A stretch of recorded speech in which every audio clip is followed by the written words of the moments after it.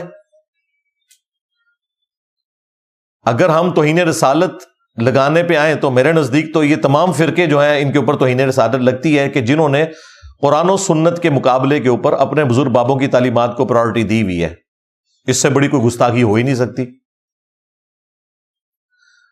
جب سورۃ الحجرات میں نبی صلی اللہ علیہ وآلہ وسلم کی آواز سے آواز کو بلند کرنا آپ کی موجودگی میں, آپ کے ساتھ گفتگو کرتے ہوئے نہیں, ویسے ہی یہ توہین رسالت ہے.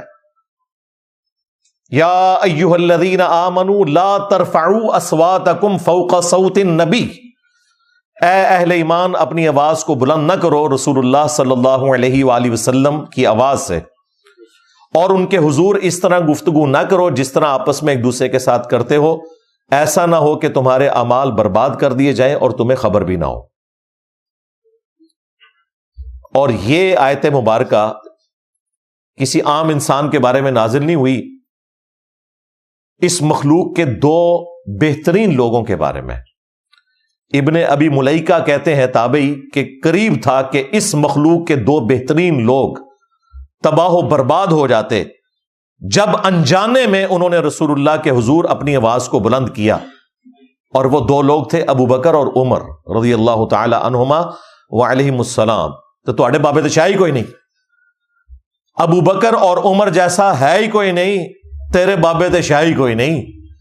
اگر ان کے اعمال بھی برباد ہو جائیں بسبب اس کے کہ انہوں نے نبی علیہ السلام کی موجودگی میں آپس میں گفتگو کرتے ہوئے اختلاف رائے کیا اور آواز بلند ہو گئی، نبی علیہ السلام سے کوئی بدتمیزی نہیں کی، لیکن اللہ تعالیٰ نے فرمایا کہ حضور کی موجودگی میں بھی اگر یہ کام کرو گے تو برباد ہو جاؤ گے. اب مجھے بتائیں، نبی علیہ السلام کی موجودگی میں ان کی صرف آواز سے آواز بلند کرنا اگر گستاخی ہے تو نبی علیہ السلام کی تعلیمات سے کسی اور بابے کی تعلیمات کو بلند کرنا یہ اس سے بڑی گستاخی ہے. تو ہمارے نزدیک تو یہ سب گستاخ ہیں، تو اس کا اینڈ تو کوئی نہیں ہوگا. لہذا توہین کی ڈیفینیشن کرنا ضروری ہے. یہ نمبر 1 سٹیپ ہے. اور نمبر 2 جو میں نے عرض کیا کہ توبہ کی شک ڈالنا ضروری ہے. اور اس کے لیے میں نے ایک 4 سٹیپ کاؤنٹر نیریٹو دیا تھا، یا آپ کہہ لیں کہ ایک 4 سٹیپ پروسیجر دیا تھا، یہ زیادہ بہتر لفظ ہے. SOP دیا تھا کہ اگر کسی کے اوپر توہین مذہب کا الزام لگے تو اس کے خلاف مقدمہ کیسے چلنا چاہیے. وہ جو 4 سٹیپ ہیں ان میں سے پہلے 2 سٹیپ جو ہیں وہ پری FIR ہیں، یعنی FIR کٹنے سے پہلے یہ 2 سٹیپ طے ہونے چاہیے، ورنہ FIR کٹنی ہی نہیں چاہیے. اور FIR کاٹنے کے بعد پھر 2 مزید سٹیپ ہیں. FIR کٹنے سے پہلے جو 2 سٹیپ ہیں ان میں سے نمبر 1 سٹیپ یہ ہے کہ سب سے پہلے یہ اسٹیبلش کیا جائے کہ جس شخص کے بارے میں یہ کلیم کیا جا رہا ہے کہ اس نے کوئی توہین کی ہے اس کا ایویڈنس کیا ہے، اس کی گواہی کیا ہے، ویڈیو کی شکل میں یا کوئی شخص گواہی دیتا ہے وہ سامنے آئے. جب یہ گواہی اسٹیبلش ہو جائے، ویڈیو آ جائے، اور ویڈیو کی فورینزک ہونی چاہیے. یہ نہ ہو کہ AI میں بنی ہوئی ویڈیوز تو آج کل مارکیٹ میں پھر رہی ہیں، کسی کے اوپر آپ کوئی بھی الزام لگا سکتے ہیں. اس کے بعد دوسرا سٹیپ طے کیا جائے کہ جس شخص کی طرف اس توہین کو منسوب کیا جا رہا ہے اس کا میڈیکل ٹیسٹ ہو کہ وہ شخص واقعی ذہنی طور پر درست ہے، ٹن تو نہیں ہوا ہوا، مجنون تو نہیں ہے، کلندر تو نہیں ہے. ہاں، انہوں نے اپنے سارے بابے یہ مجذوب کے چکر میں بچائے ہوئے ہیں.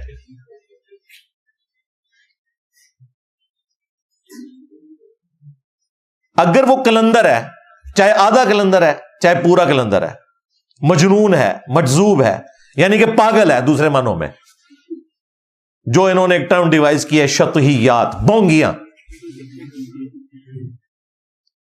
تو پھر میڈیکلی اسے جب پاگل ڈکلیئر کر دیا جائے تو پھر باپا جانی کے حوالے کر دیں کہ یہ لیں آپ کا ایک بزرگ آ گیا ہو، کیونکہ سارے پاگلوں کو پناہ انہوں نے دی ہوئی ہے. دادا صاحب کی گھوڑی، ہاں، انہیں کہہ دیا ایک گھوڑا اور سنبھالو.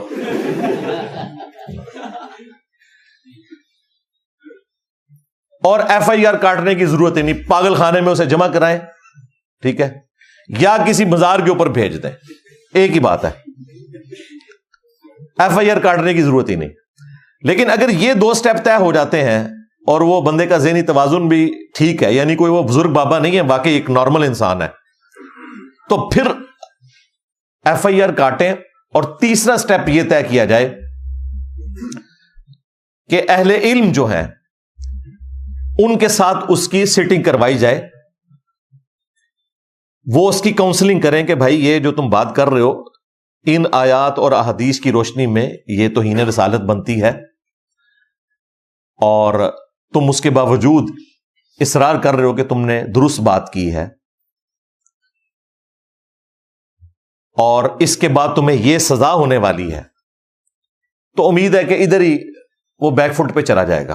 اتنے بڑے بڑے لوگ, جس ملک کا آرمی چیف ڈر کی وجہ سے گھر میں محفل میلاد کرائے, باجوہ صاحب, اور عمرے پہ راتوں رات پہنچ کے وہاں سے تصویریں کھنچائے, ادھر عام بندے نے کدھر ٹکنا ہے؟ حالانکہ ان کے اوپر صرف الزام لگا تھا. تو علماء کے ساتھ ڈسکشن کے بعد خود بخود بیک فٹ پہ چلا جائے گا ایسا شخص.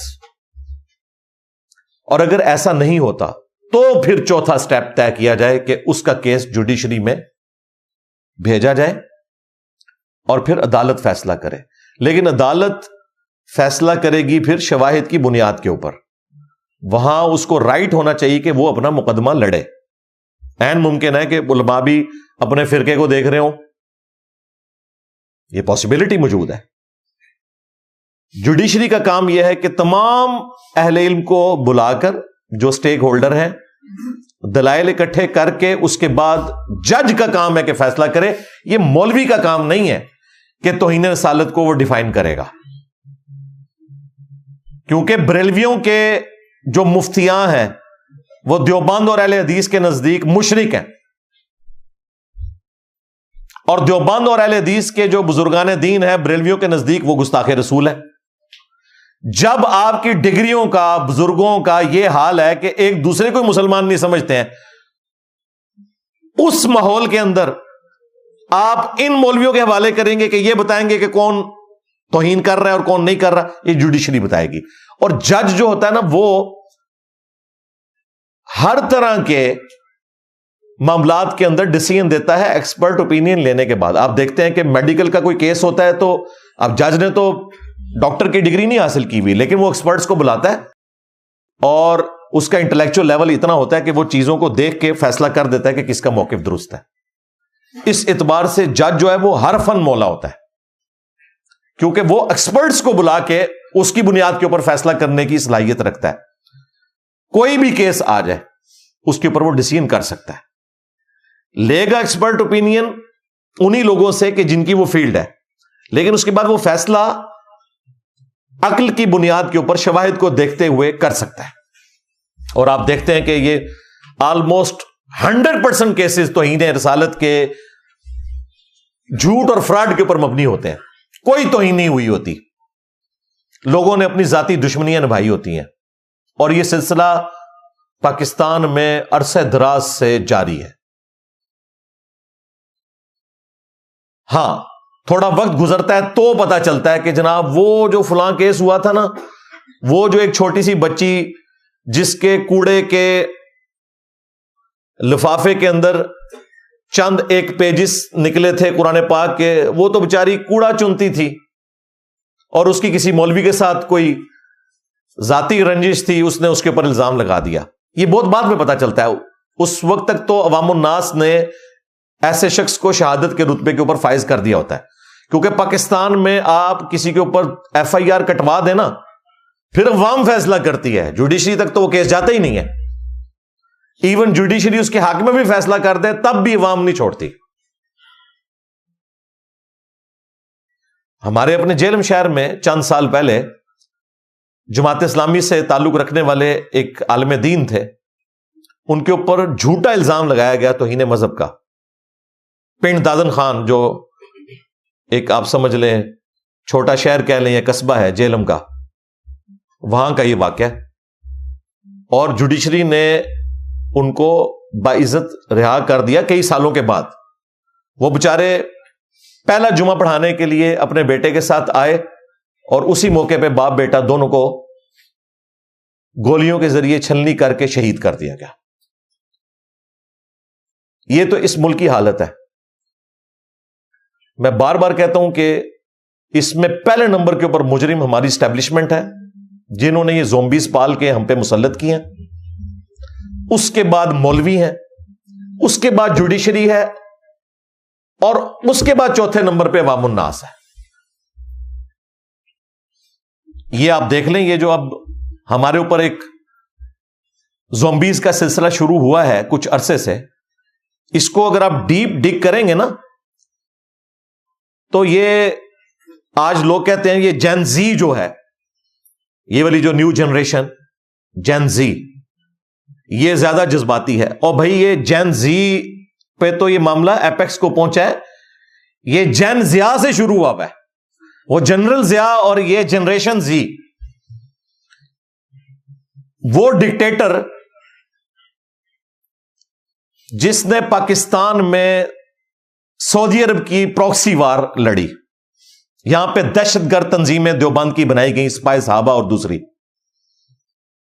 وہی بعد میں لشکر جنگی بن گئی، اور یہ سب کچھ ہوا ہمارے اس سب سے بڑے ریاستی ادارے کی سرکردگی میں آفیشلی۔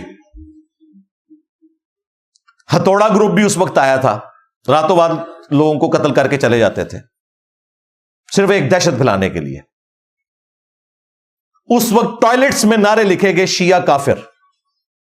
آج بھی پاکستان میں سینکڑوں نہیں ہزاروں مساجد ایسی ہیں جن کے ٹوائلٹس میں شیعہ کافر لکھا ہوا ہے، حالانکہ ان کو شرم نہیں آئی کہ شیعہ قرآن کا لفظ ہے، ایون کافر بھی قرآن کا لفظ ہے۔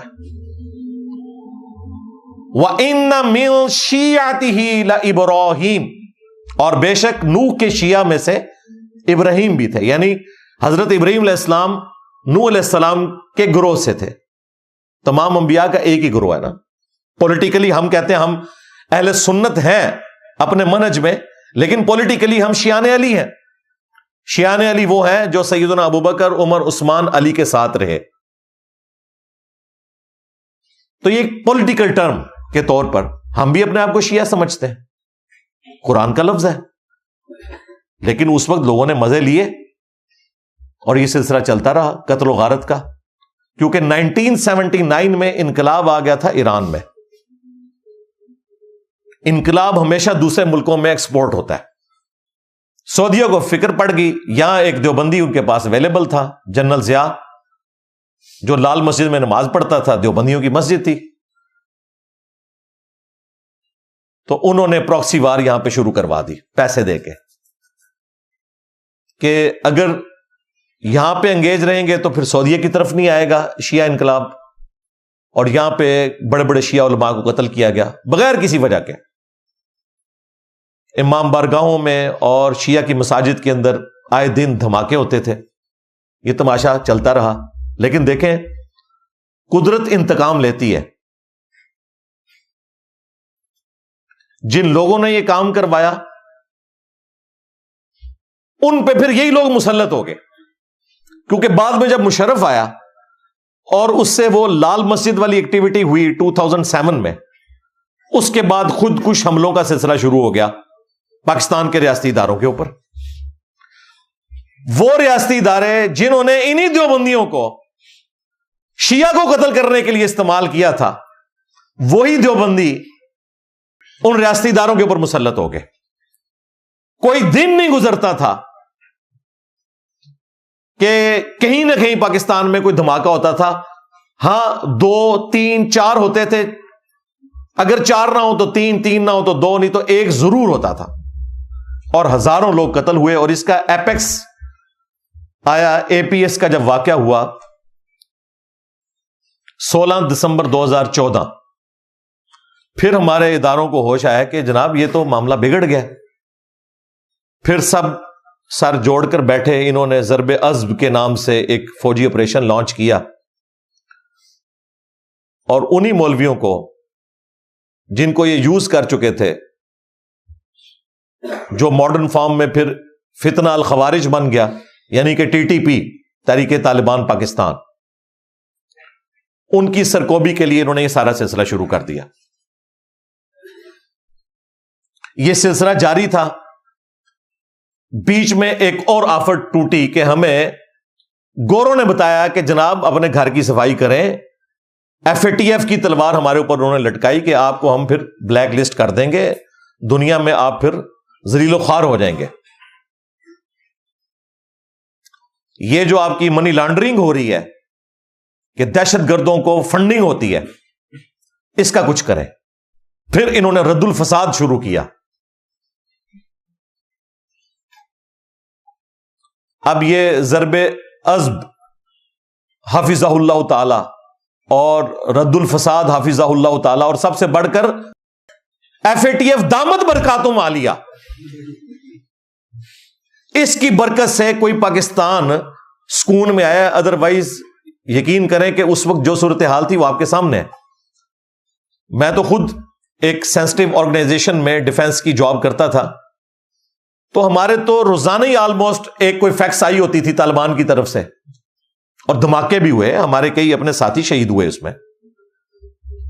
حالانکہ ہمارے ادارے کا کوئی ڈائریکٹلی لینا دینا نہیں تھا, لیکن انہوں نے پھر نہیں دیکھا کہ یہ اٹامک انرجی کا ادارہ ہے یا ڈائریکٹلی فوج کا ادارہ ہے یا فوج کو سپورٹو کوئی ایجنسی ہے یا پولیس کا ادارہ ہے جو ایک سیولین ایجنسی ہے. سب کو انہوں نے ٹارگٹ کرنا شروع کر دیا. اور اسی دوران جو سب سے بڑا میں سمجھتا ہوں مجرمانہ کھیل کھیلا ہمارے ایکس آرمی چیف نے اور DGISI نے مل کے, وہ 2017 کے دھرنے تھے خادم رضوی صاحب کے تھرو. خادم رضوی صاحب اپنی کاز میں مخلص تھے, لیکن یوز ہو گئے ان کے ہاتھوں. اس وقت انہوں نے پروجیکٹ عمران خان لانچ کرنا تھا. اس وقت کی پولیٹیکل گورنمنٹ کو کمزور کرنے کے چکر میں انہوں نے مذہبی کارڈ کھیلا. یہ لادہ بات ہے کہ وہی مذہبی کارڈ پھر عمران خان صاحب کے خلاف بھی استعمال ہوا, اسی TLP کے ذریعے. انہوں نے لا کے دھرنے شروع کروا دیے ختم نبوت کے نام کے اوپر. حالانکہ وہ جو مس ہینڈلنگ ہوئی تھی, اس مس ہینڈلنگ کے دوران ساری جماعتوں نے سگنیچر کیے ہوئے تھے. یہ تو مولانا فضل الرحمان صاحب کی جماعت کے ایک بندے نے اس چیز کو ہائی لائٹ کیا تھا, تو بعد میں جناب ایک پولیٹیکل جماعت کے اوپر ڈال دیا گیا, ورنہ ساری پولیٹیکل جماعتیں اس کی اپروول میں شامل تھیں. خیر وہ ریورس ہو گیا, بات ختم ہوئی. پھر انہوں نے وہاں 5-5 ہزار کے نوٹ بانٹے,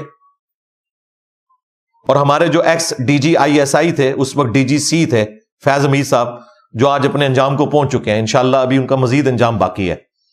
یہ اتنا بڑا دشمن ہے پاکستان کا.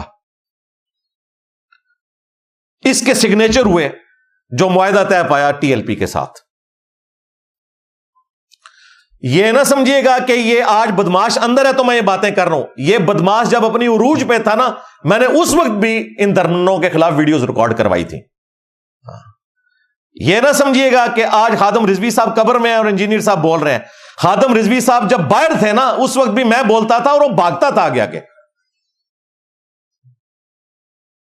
ہم کوئی ابن الوقت نہیں ہے کہ گورنمنٹ میں ہو تو ہم سیم پیج کا نعرہ لگا کے تو مخالفین کو جیلوں میں ڈالیں, اور گورنمنٹ سے باہر نکلے تو ہم کہیں جی ہم آئین کے لیے کام کر رہے ہیں.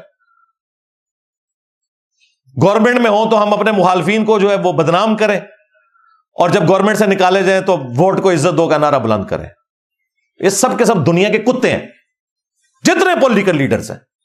کوئی ان کا ریلیجن سے لینا دینا نہیں ہے, مذہبی کارڈ یوز کرتے ہیں. اور دیکھیں کس طرح ان کے خلاف وہ چیزیں پھر استعمال ہوتی ہیں.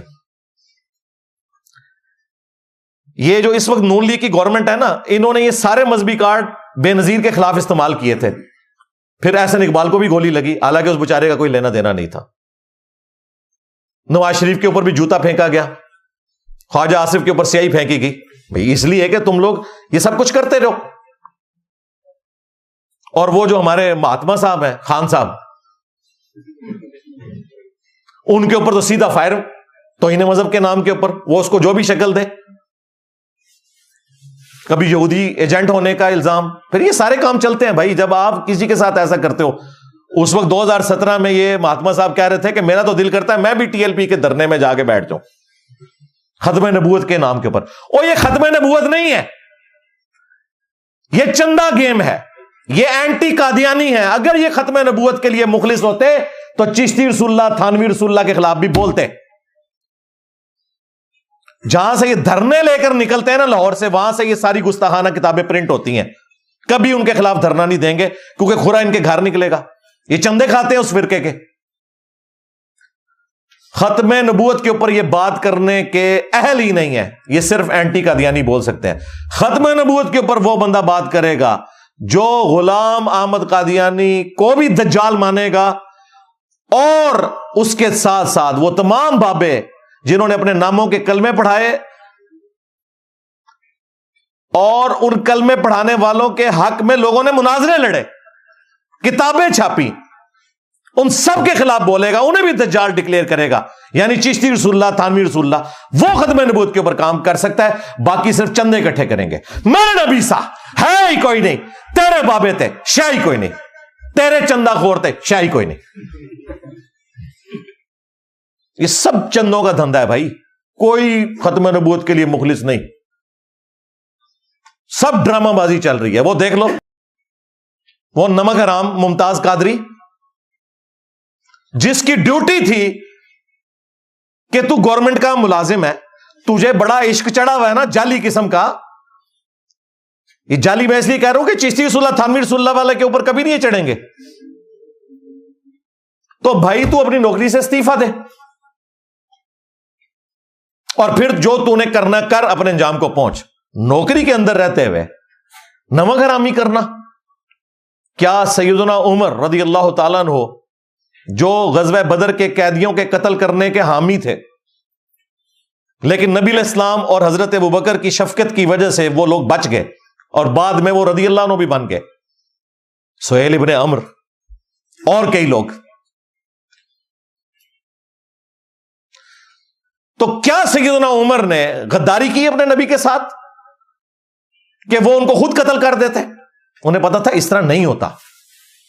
یہ لوگ نمک حرامی کرتے ہیں, گورنمنٹ انہیں تنخواہیں دیتی ہے, اور یہ لوگ نمک حرامی کر کے کہتے ہیں جی ہم عشق رسول. بھائی عشق رسول حضرت عمر نے کیوں نہیں پورا کیا؟ وہ بھی غزوہ بدر کے قیدیوں کو قتل کر دیتے. لو سامو مولویو, تواڈے مرے ہوئے بابے بھی زندہ ہو جان دا, تواڈے سارے بزرگان بے دین, سارے علماء کرائم انجینئر صاحب کے دلائل کا جواب نہیں دے سکتے. حضرت عمر نے کیوں نہیں غداری کی اپنے نبی کے ساتھ کہ غزوہ بدر کے قیدیوں کو قتل کر دیتے؟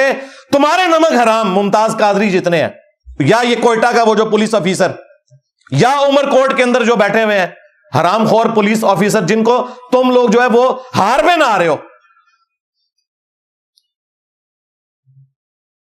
یہ نمک حرامی کر رہے ہیں. ان لوگوں کو پکڑ کے نا سریعام سزائیں دینی چاہیے. یہ بچے پیدا کر رہے ہیں نمک حرام بچے, اور ان کی نمک حرامیوں کا فائدہ کون اٹھاتا ہے؟ چندہ خور مولوی. وہ چندے اکٹھے کریں گے. یار خادم رضوی کے 2 بیٹے ہیں, انہوں نے تو کبھی غازی علم الدین بننے کی کوشش نہیں کی. ہاں اگر کہتے ہیں نا کوئی بندہ کو نہیں, لسٹ میں تو دینا ماں. ہاں آپ کے اعلی حضرت نے سارے دیوبندی اور اہل حدیثوں کو گستاخ رسول ڈکلیئر کیا ہوا ہے, مرتد ڈکلیئر کیا ہوا ہے, واجب القتل ڈکلیئر کیا ہوا ہے احکام شریعت کے اندر. تو بسم اللہ کرو, کراچی تو شروع ہو جاؤ, کروڑوں دیوبندی ہے جے. یہ میں تفنن کے طور پر اور پھکی کے طور پر, اینٹی وینم کے طور پر الزامی بات کر رہا ہوں. اے نہ کہ شروع ہی ہو جان کدھر, ویسے نہیں جو ہوں ڈردے جے ایک دوے کو. دوے نے اپنی فرینچائز سجائی ہوئی ہیں, انفی بریلوی تے انفی دیوبندی, اور دوسری طرف دیوبندیوں نے المحند میں بریلویوں کو شیطانی گروہ ڈکلیئر کیا ہوا ہے. تو ٹھیک ہے بسم اللہ کرو, پھر مکاؤ گروہ. چڑھتے ہیں وام الناس کے اوپر. تو آج تک کسی مولوی کے بیٹے نے غازی بننے کی کوشش بھی نہیں کی. ہو سکتا ہے تجھے کو کامیاب نہیں ہوئے, کوششیں دیکھیے کسی نے نہیں کی. شروع سے لے کے ابھی تک غازی علم الدین سے شروع ہو جائے تو اڈے سارے دن تھر مولوی, سارے دن تھر بزرگان دین ادو زندہ سنجے جدو نے ایک کام کیتا ہے. 1929 میں اس نے ایکسٹرا جوڈیشل ایکٹیویٹی کی تھی. ہم تو اس کو بھی درست نہیں سمجھتے. قانون نہیں آپ ہاتھ میں لے سکتے. اس وقت یہ سارے بزرگان دین زندہ تھے, کسی کا بیٹا نہیں سامنے آیا. بعد میں ان کی آپ باتیں سنیں, وہ ڈاکٹر اقبال کی بھی آپ کو ملیں گے جی, انہوں نے کہا ترکھاڑا دا منڈا نمبر لے کے ڈاکٹر صاحب تسی کے پہ کرتے سو.